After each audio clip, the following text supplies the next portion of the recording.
morning.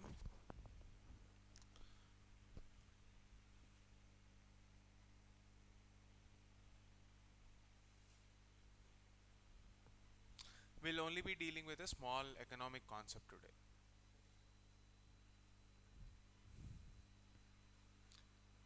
Not a very lengthy topic, just 10-15 minutes. This is from the um, last page of the Hindu. What section is that? Name of the section?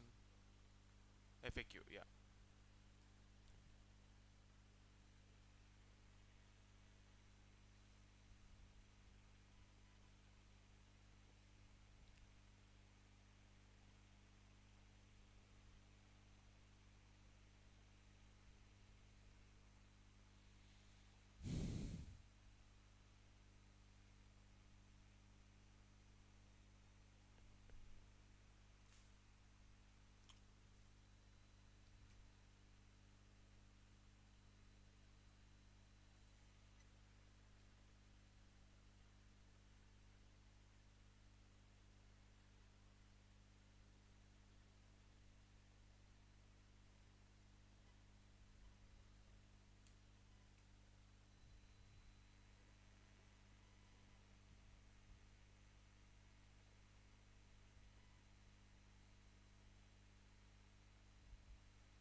Okay, let's start.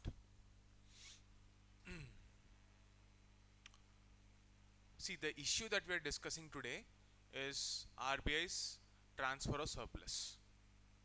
Okay. Before we get to this issue, let's try to understand some basic concepts. One sec. Okay, yeah. We will talk about economy.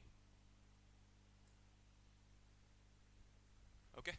Now, when we're talking about economy, what do you mean by economy? Any idea? Economy basically means, let's say you have certain resources, some money. Let's say you have 100 rupees. You have 100 rupees. Okay. And you have a population of 10 people. Just hypothetical scenario. Do you think we should distribute every single rupee to this 10 people equally? Need not be. Some people require more money, not because they desire more money. Let's say you have, in this 10 people, you have one Ambani and 9 common people. Okay. So economy is a system which justifies. It's a system which justifies how we spend our money. What is the purpose? Common good or peace in a society. Stability, for the purpose of stability. This is what economy is. Okay. Now, when you once you understood economy, you have to understand certain concepts. What is a business? See, when you're talking about business, you are talking about an enterprise.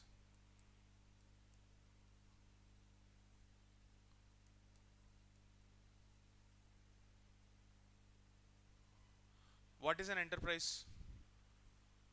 What is a business? You put some money in that, do some activity and gain some profit. This is what enterprise is all about. Let's say you are investing 10 rupees into a business. You desire an output, let's say some margin, 10 rupees plus X percentage of 10 rupees. That is how business works.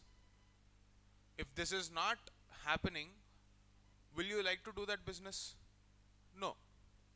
Right? So, in an economy, enterprise is very important. Agreed? Why is it important? For future sustenance. This is the second concept you need to know. Now, the third concept of a bank. What is a bank? Bank is a financial institution, right? A financial institution, what does it do? Let's say, we'll take a common example. There is one person who gets his salary.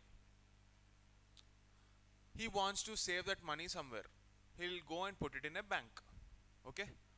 This person, let's call him a depositor, because he is depositing money in a bank. Now, what does a bank do? Ideally, this bank will take his money and it will pool money from many people like this. Depositor 1, depositor 2. Okay, it will have a pool of that money. Bank will take this money and give it on a loan outside. And this loan is given because it will earn interest. So, in simple way, if I have to tell you, this bank will take money from the depositor and lend it to the market. Let's say I need 100 rupees. I don't have it to start the capital. I'll go to the bank. Why will bank give me? Because I will pay interest. Let's say I pay 10 rupees interest. Okay? So this 10 rupees is the bank's profit. This is a business. But where is bank getting this money? From depositors. People like you and me. So isn't it fair that they get some return because bank is using their money? Obviously, out of the profit they get in this 10 rupees, bank will give some amount. That can be less. Say if bank is getting 10 rupees, 4 rupees is given to the depositors.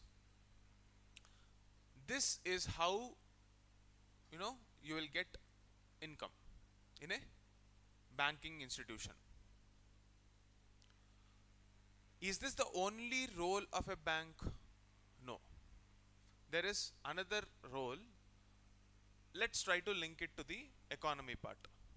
Now, when I told you economy is a mechanism of distributing resources, just like how bank will take money from depositors and give it to someone, that someone, let's say for example, that bank is a middleman, and someone who is taking the loan is a owner of a business. So if I take 100 rupees loan, my objective should be to make it 1000 rupees, right? If this doesn't happen, this 100 rupees is at risk, and depositors' money is at risk, bank is at risk, everyone is at risk. Therefore, money should go into the hands of a wise businessman. If it goes into the hands of a wise businessman and a wise business, the money circulation is very quick. Your money should not get stuck anywhere. And if it gets stuck, there should be someone to support you. In our country, to ensure that money is not getting stuck, someone should make the rules. Some specialized body should make the rules. Right? Why? Because, let's go back to that concept of individual and state linkage. State's responsibility is to ensure safety to its citizens. Bank depositors are also like citizens of this country, and it is a responsibility of the state to safeguard them from economic dimension. So, if you want to maintain your economic sovereignty, in the concept of state, we have sovereignty, population, territory and government. Within that territory, for that population, the government should ensure that sovereignty. How? Through an institutional mechanism. That institution is what we know as RBI. Okay? Therefore, when I say bank, it is more of a regulator than a traditional bank. People like you and me cannot go and deposit money in RBI. RBI's main role is to be the boss of how money should flow in our country, money supply. And it is the boss of all the banks because it will tell you how our economic policies or monetary policy, to be very precise. You'll get more details in economic classes. How money should flow in an economy and how quickly the cycle should run. If the money cycle stops, that is a problem. What will happen to an organization? Let's say we have seen COVID. Business stops. What will happen in that time? You have to take out some money from your pocket, your savings, and feed your employees. That is the contingency. Contingency reserve that every organization should have. Clear? Why are we talking about RBI? Why are we talking about this? Because in the concept of the state, okay, in the concept of the state, government entrusted this responsibility to RBI. So essentially, RBI is owned by government as per RBI Act. So if, let's say, in the process, if RBI makes money, who owns it? Technically, government owns it. But does that mean the institutional capacity of RBI, that is, it is established for a purpose. So it should take care of its own needs, right? It should pay for its salaries, employees' welfare, day-to-day mechanisms. Every time it can't go to the government and ask for money. And that should how every organization should function like. That is efficiency. Otherwise, every time you are waiting for government approval for financing your salaries, do you think there will be any motivation for employees to work efficiently? No. So, for self-sustenance, even though it is a government body, it should have certain level of autonomy. Right? If you want to have autonomy, it should be driven by rules. Yes? And bank purpose is to, this bank's, RBI's bank, its purpose is to act as regulator, controller of money supply, because that will decide how much money is there in the market. If more money is there, people want to spend indiscriminately, that will create demand, and that demand should be met with adequate supply. There will always be a demand supply mismatch. When you have money, you will buy something, but when you don't have money, you will not buy anything. But if producers produce indiscriminately because there is a temporary demand, what if the money flow stops? Who will manage all of this? Who will have like a bird's eye view on the economy that this is temporary, this is permanent?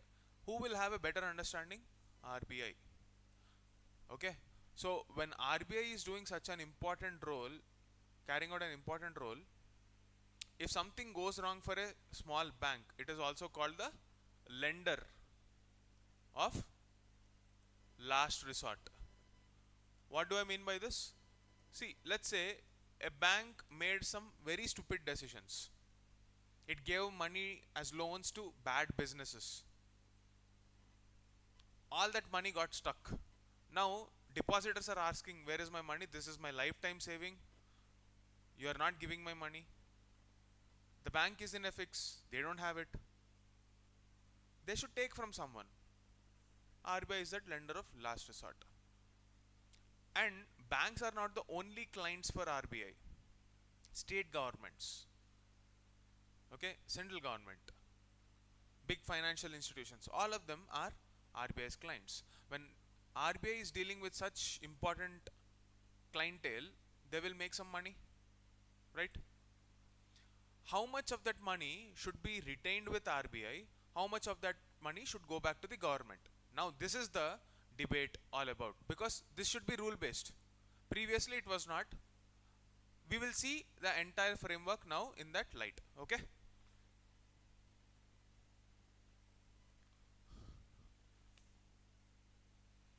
Okay, here is the deal. Now, what is the amount that has been transferred by RBI? See, this is a very old note, almost 5 years. That's the reason I'm talking about 2019. I've posted this on the Telegram channel. I just took that and I'm explaining it to you now. See, RBI's income is equal to return on foreign currency assets plus return on deposits with other banks. If I give an equation like this, it will not make any sense. So, for you to understand what we are talking about, you need to understand the concept of a balance sheet. What is a balance sheet? For any company, let's say you are running a business. You are running a supermarket, let's say for example.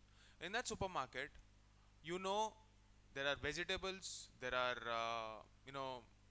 biscuits, chocolates, any other categories or items. Is it a guarantee that all the items will be sold in equal quantity? No, right? You need to know where money is coming from, where money is going. You are running a business means you will also have cost. For example, you might have to pay rent, you have to pay salaries, you have to pay transportation cost, marketing cost, advertisements, everything. So, wherever money is going out, that is a source of our liability. Wherever money is coming in, that is a source of our asset. Correct? A balance sheet will give you a picture of where money is going in and where money is coming out. And this is called a balance sheet because assets and liabilities should balance. If that is not happening, your money flow is not clear. Someone is cheating in that organization. Correct? That is why balance sheet is extremely important. Now when you take a look at RBI's balance sheet, if it has to understand where money is coming, where money is flowing out, only once its assets are very clear, then only you will be able to understand how much I can transfer to government, how much I can retain for my own sustenance. Okay? So this entire picture is about understanding that balance sheet. Now you have liabilities and assets of RBI. Ideally this should get balanced out. Whether you add up all this or this, it should be the same. Okay? As of 2019 June, it is 41 lakh crores. The total amount, whether you add here or here, is 41 lakh crores. Okay?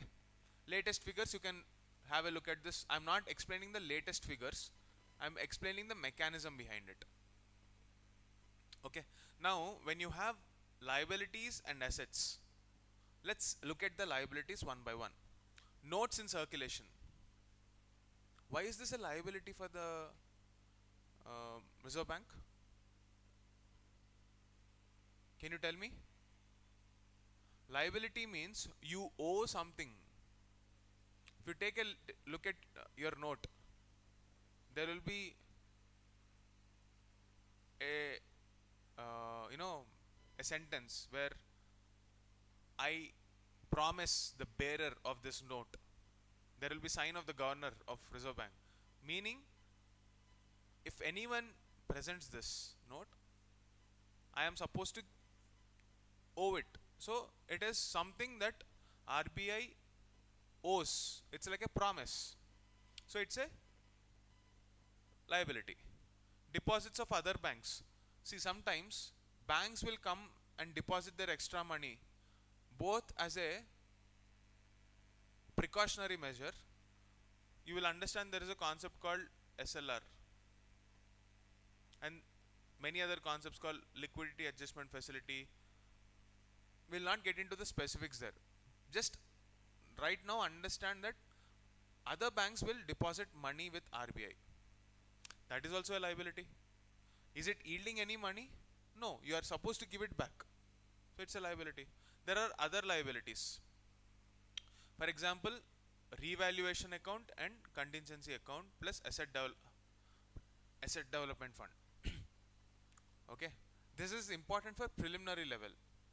You are not going to get in such detailing, but you never know. Just be careful. We will see. Okay. Now, when I am talking about this revaluation account, contingency account, asset development fund, what is revaluation account? For example, take a look at this asset side. You have foreign investment, domestic investment, loans and advances, gold, coin and bullion, and other assets. All this you need not understand right away, but assets are something that generates money. Let's say you have dollar. Okay. Today $1 is equal to 80 rupees, for example. 80 or 85, whatever is case. Foreign investment, or let's say someone from other countries bring their dollars. Dollar is a very famous currency across the world. Almost all countries store dollars with them because America is very powerful, and having dollars is a way of having access to international economy. Now if I'm an investor, I want to invest in India because elsewhere I'm getting only 2 or 3% interest. India is offering 8% interest. I will put my money here. Suddenly some war kind of a situation came out. We don't know how economy is going to be like, how markets are going to respond. And then suddenly America at the same time will say, I will give better interest, come back. Even if it is 3% interest, at least your capital is safe. Let's say you have $1 with you.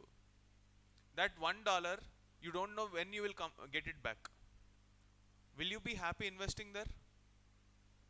Even if you get less interest, you want to be sure that I'll get it back. So even if America says that I'll give 2% interest instead of 1%, that 1% additional risk will be taken away, and therefore people will suddenly want to move away from India. So what will they do? They'll go to banks. There is a sudden demand for dollars. They want more and more number of people are demanding dollars. So what costed 80 rupees, because in such a short span they're demanding more, this will fall down. Now I have to pay more money, let's say 90 rupees. So rupee depreciates. Correct? Before this foreign investment, let's say, was one, let's say foreign FDI that came into India, foreign portfolio investment or FDI, whatever money we had that came into India, that costed 80 rupees. Now because of depreciation in the currency, it is 90 rupees. So we have to re-evaluate our currency, right? We cannot say we have $1 with us anymore. It can be, let's say, $0.9 only. The value gets reducted, reduces. That revaluation account is a part of the reserves that we are talking about. Similarly, contingency account, meaning something happens, like a Russia-Ukraine war or some third world war came out. Suddenly everything came to a halt. Then in that scenario, these investments and everything will be at risk. But you can't wait for that situation to get settled down and then say, I'll pay your salaries, etc. That is not how it works. You still have to run the business. COVID came. Did RBI stop? No. How did it manage? It managed to pull money out of that contingency fund. It's like an emergency fund. How much of it should be your emergency fund is the question here. There was a debate and discussion. That discussion was reduced in 2019 through a formula. That is what we are looking at. Understood? Assets, liabilities. You need not by heart all this. Just look at the options and you will be able to understand. Okay? So this contingency account, there is a committee called Bimal Jalan Recommendation Committee. Bimal Jalan Committee which recommended how much of that should be there. So it said that 5.5 to 6.5% of the total assets. Let's say you have 40 lakh crores. In that 5.5 to 6.5% should be left with RBI and rest should be transferred. And you see that there are other liabilities has three kinds of reserves: revaluation account, contingency account and asset development fund. All this together should be 20 to 24.5% of assets, total assets. Out of this 40 lakh crores, 20 to 24.5% should be there in this other liabilities reserves. Clear? That is what a committee called Bimal Jalan Committee said. Now, demonetization happened, right? Okay. At that point of time, open market operations, after that, open market operations were taken up by RBI. What do you mean by open market operation? Let us see. Liquidity in the market, record OMO, good surplus revenue. So usually contingency fund was 9 to 10%. Gradually it came down to 5.5%. Now the question is, there is no room for future maneuvering. This is what I've told. What do you mean by this? See, after the open market operations were carried out, more money came into the market. Like you have excess liquidity. Right. Now RBI has more money as a result of that after carrying out the open market operations. There is huge money that came in suddenly in 2019. So government was demanding more. RBI was saying that I need some cushion. That is when this Bimal Jalan Committee came into the picture. Take a look at the historical data. In 2009, this contingency fund, which Bimal Jalan said it should not be more than 5.5%, that was 10.9%. 2012, 8.8, 8.4, 6.9. There is no logic. According to their wish, it is happening. So there is a question actually in prelims, section 7 of RBI Act. What is it talking about? Okay, you can see a total reserves 25%, 30.3%, okay, 30.2%, 22.9%. There is no stability. So Bimal Jalan Committee recommended that we have a clear-cut mandate. Before that, there was another committee called Malegaon Committee, which actually introduced this concept of contingency fund. Clear? This is what you need to know. Once this formula is stuck to, whatever money that we have as a part of the balance sheet, whatever that money might be, that part will be retained by RBI. That is 5.5 to 6.5%. Sorry, how much is that? 5.5 to 6.5, yes. Anything between this percentage, depending on the need of RBI, it will keep with it. Rest of the money, it will transfer to the government. This is the whole issue of RBI surplus transfer. Clear? This is a prelims level concept. You might get questions from this. I hope it is very clear. That is all for today. We'll meet tomorrow.